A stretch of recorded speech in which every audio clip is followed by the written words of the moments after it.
રાજ્યના માનનીય ગૃહ રાજ્યમંત્રીશ્રીના સૂચનાના આધારે નો ડ્રગ્સ ઇન સુરત અભિયાન હેઠળ માનનીય પોલીસ કમિશનર શ્રી ગેહલોત સરના માર્ગદર્શન હેઠળ અમરોલી પોલીસ સ્ટેશન વિસ્તારમાં ડ્રગ્સ મુક્ત કરવાની કામગીરી ચાલી રહેલ છે.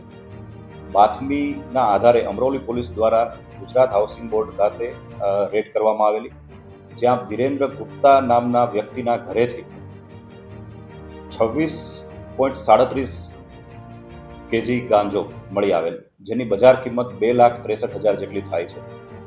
આ ગાંજો વિરેન્દ્ર ગુપ્તા સનાતન શંકર પ્રધાન નામના વ્યક્તિના ત્યાંથી મેળવેલો.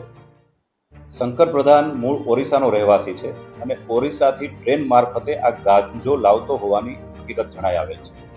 હાલમાં બંને આરોપીને એરેસ્ટ કરી લેવામાં આવેલ છે અને કાયદેસર કાર્યવાહી હાથ ધરવામાં આવેલ છે.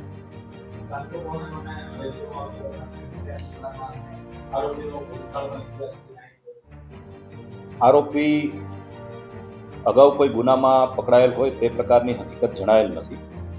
છેલ્લા 2 માસથી ગાંજા વેચાણની પ્રવૃત્તિ ચાલતી હોવાનું ઇન્વેસ્ટિગેશન દરમિયાન જાણવા મળેલ છે.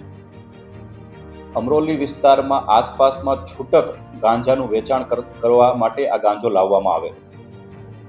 છેલ્લા 2 માસમાં લગભગ બીજી વખત આ ગાંજો ઓરિસ્સાથી મંગાવવામાં આવેલ છે. તે પ્રકારનું ઇન્વેસ્ટિગેશન દરમિયાન જાણવા મળેલ છે.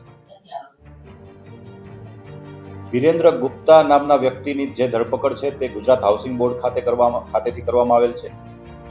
સનાતન શંકર પ્રસાદ નામનો જે વ્યક્તિ છે, જે ઓરિસ્સાનો છે, તેને પણ સુરતના જ એક વિસ્તારમાંથી પોલીસ દ્વારા હાલમાં એરેસ્ટ કરવામાં આવેલ છે.